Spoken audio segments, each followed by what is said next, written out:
I'm Esther Perel, and I am a couples therapist.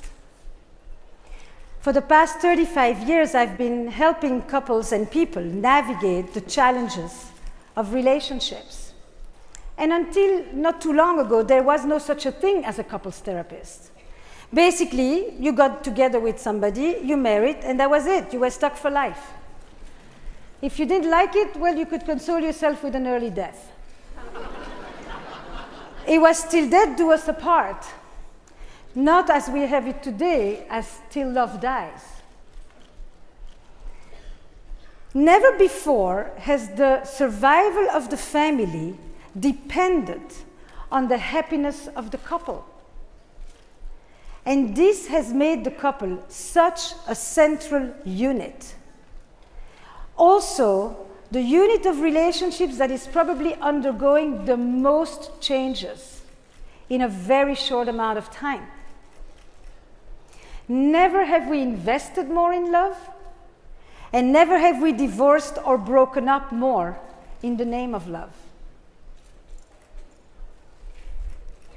I imagine a world in which we can experience our relationships with a sense of vitality and aliveness and vibrancy, because I live with one perennial truth. The quality of your relationships is what determines the quality of your life. And the bonds and the connections that we make with other people, that we establish with them, gives us a greater sense of meaning, of happiness, of well-being than any other human experience. So let me ask you just for a moment, how many of you are in a relationship at this moment? A romantic relationship, let's put it like that. And how many of you would like to be in a relationship? And now I would like some more light on the house for the next question. How many of you would like to be out of the relationship that you're in? At least sometimes.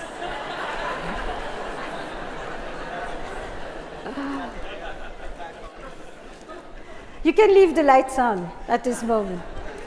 So we can actually really relate to each other too. Yeah? Do hear what we're talking about. Relationships at this moment are undergoing such a massive shift.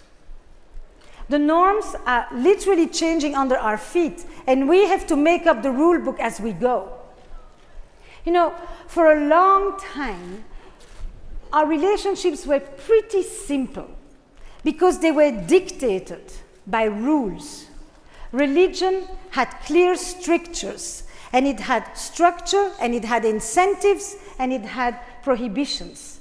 And social hierarchy was also very clear, and it told us how parents had to talk to the kids, how children had to respond to adults, how husbands had to talk to their wives, and how wives didn't have to answer their husbands. Things were clear. All the decisions were made for us, the big decisions. Who was going to be the breadwinner? Who was going to wake up at night to feed the baby? Who has the right to demand for sex? What you did is what your father did. And at this moment, we have unraveled this system, and we have created a world of options and choices and unprecedented freedom. But as a result, we have to negotiate everything. It's all up for grabs. It's no longer clear who's going to be the breadwinner. In fact, whose career is going to take priority at this time? Who's going to wake up tomorrow morning to feed the baby? Who's responsible for initiating sex next time? Who's going to plan the date? What gender should I be dating? How many people should I be dating at the same time? Should I tell them about the others? Am I ready to have children? Do I even want to have children? Should I move east? Should I move west? Where am I going to go on vacation next? Are my needs getting met in this relationship? Am I happy? Am I happy enough? All these big decisions that have burdened the selves like never before, we have to figure it all out. And because of that, conversations have become the heart of relationships. We have to talk about stuff that we've never talked about, that we don't know how to talk about, that we don't have the vocabulary to talk about, and most of the time we've even never said it to ourselves. Are we up for the ride, people? So, I want to unpack this conundrum with you. And the way I think is this. I'm imagining you sitting there and saying, so what is she going to tell me? What are we going to do? You know, and I'm going to tell you right up front so that you can relax in your anticipation. I do not have 3 easy steps for what you need to do. And I don't feel bad about it. Because, as you may have heard, I have an accent, which means that I'm not from here.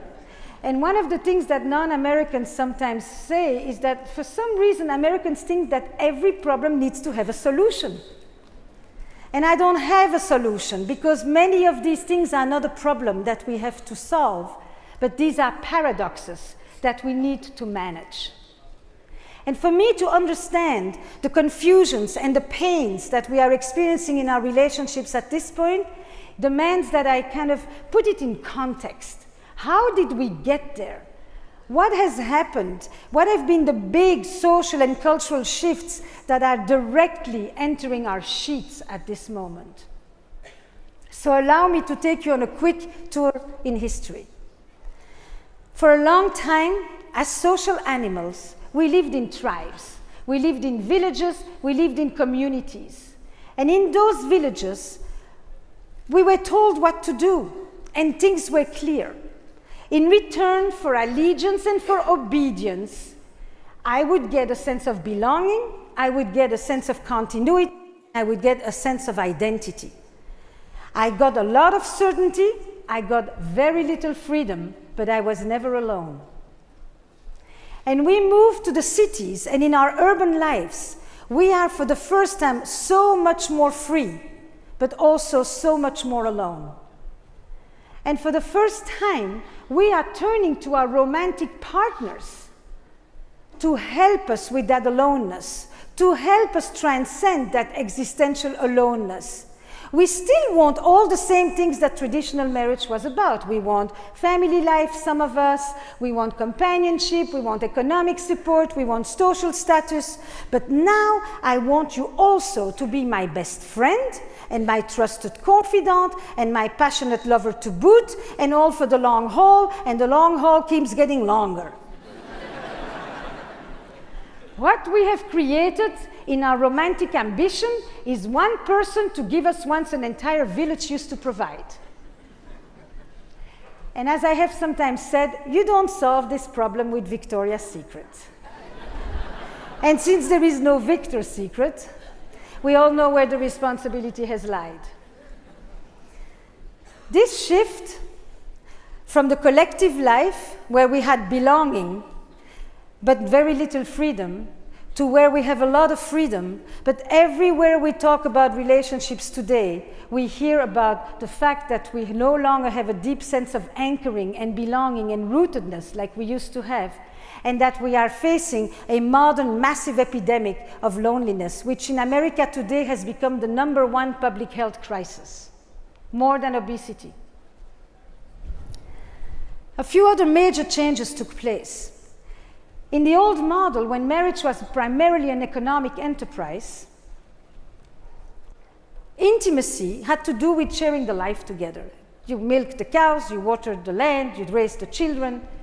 It was about economy. But today, when I talk about intimacy, I talk about it as into me see. And what I bring to you is not my dowry, it's not my commercial assets. I bring to you my inner life. I bring to you my wishes, my feelings, my aspirations, my anxieties. And when I talk to you, I want you to look at me. Know this. I want contact. I want connection. I want you to make me feel that I matter. I want you to reflect and validate me. And I want to transcend this life of growing atomization. I also want you to help me, or to help together actually, achieve what is probably one of the most amazing challenges of relationships today. This is where we want to bring under one roof contradictory ideals and contradictory needs. On the one hand, our need for security, for rootedness, for belonging, for anchor, for predictability, for safety, and on the other end, our need for adventure and novelty and change and mystery. Every living organism straddles this polarity between change and stability. Every person, every relationship, every company. And thriving relationships are the ones who know how to reconcile these two fundamental sets of human needs. If you think for a moment, all of you have grown up needing both. Security, safety, and adventure, exploration. And some of you may have come of your childhood needing more protection. And some of you may have come out of your childhood needing more space and autonomy. And if you think about how that enters into your relationships, you will notice that very often in a couple, there is one person who is more in touch with the fear of losing the other, and one person who is more in touch with the fear of losing themselves. One person more afraid of abandonment, and one person more afraid of suffocation. Reconciling security and adventure, reconciling love and desire in one relationship has become one of the great challenges. We today, when we look for that person with whom we want to have everything, we call that person the soulmate. Have you heard of the soulmate? How many of you think that you're looking for a soulmate, or have found a soulmate, or are living with your soulmate? You know, the thing that really interested me about the soulmate is that it's called the one and only, all of that. But the soulmate was an interesting concept because for most of history, the soulmate meant God, not another human being. And in our secularized society in the West, we have basically taken romantic love to replace the role of religion many times. We look to our partners to give us transcendence and meaning and ecstasy and wholeness, all these things that we used to look for in the perfect world of the divine. And not only do we bring this zeal for the soulmate, but the way we are looking for this soulmate is mired in a romantic consumption economy. I am going to look for the one and only through that thing where I have 1,000 people at my fingertips. What does it mean to look for the one and only in the swiping culture? In the village, you had 2 choices. Later, you had 6 choices. Now you have 1,000 choices. Do you know what it means to meet the one? The one means that this is the one that's going to cure you of your case of FOMO. When I find you, I no longer think I could do better. Phenomenal. You know, for you, my beloved, I will delete my apps. It's the new ritual of commitment. And all these decisions, by the way, you know, that we have to make. Is it time to delete my apps? Are we steady enough at this point? You know, if your parents didn't know any of this, but your grandparents, they would be turning around in their graves. You know, we have very few guidelines and a lot of options. And all these options are giving us quite a bit of uncertainty and quite a bit of self-doubt as well. How do I know? How do I know that I have found the one? Is a question that people ask me all the time.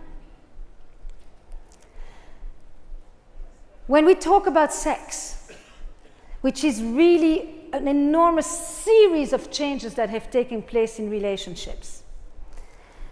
First of all, there are 3 primary sexual revolutions. the advent of contraception, without which women could never experience sexuality, without women and men could never experience the freedom of separating sex from reproduction. The women's movement, which took on the abuses of power, and the gay movement, which introduced the concept of sexual identity. For most of history, sexuality was seen as a part of our biology. Today, we have socialized it. It is a part of who we are, of our identity, of how I see myself, of how I express myself. It is a sovereign piece of who I am, and for that matter, it has become a fundamental human right. We no longer just have sex for reproduction, neither is it in long-term relationships or in relationships that are with some length, and it is no longer just a woman's marital duty. Today, sexuality, especially after 2 kids, if you have 2 or 3, which is the average Western thing, it's basically for pleasure and connection, no other motive. So it better be good. Because in order to want sex, it needs to be sex that is worth wanting. This is really a major shift, to have sexuality that is based only on my wanting, which is the definition of desire, is to own the wanting. And hopefully I want you and you want me, and it happens to be at the same time. It's a lot of conditions to fulfill.